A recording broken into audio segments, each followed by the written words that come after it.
अस्सलाम वालेकुम, मैं हूं नशीन सदफ और आप देख रहे हैं पीके न्यूज। नायब वजीर आजम और वजीर हारजा इसहाक डार ने कहा कि पाकिस्तान और भारत के दरमियान 4.5 बजे से सीज फायर हो गया। नायब वजीर आजम और वजीर हारजा इसहाक डार ने कहा कि शाम 4:30 से सीज फायर हो गया है। नायब वजीर आजम इसहाक डार ने जंगबंदी की तस्दीक करते हुए कहा कि सीज फायर के लिए तैयार हैं। अगर भारत कोई जारहियत करेगा तो हम जवाब देंगे। जिन ममालिक ने सीज फायर में हिस्सा डाला इनका मशकूर हूँ।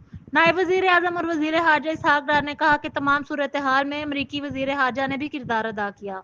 उन्होंने कहा 48 घंटों से मैं और नायब अमरीकी सदर पाकिस्तान भारतीय आला अहकाम से राब्ते में थे। नायब वजीर आजम वजीर हारजा इसहाक डार का कहना है कि पाकिस्तान ने हमेशा खुद मुख्तारी और इलाकाई सालमियत पर समझौता किए बगैर हित्ते में अमन के लिए कोशिश की है।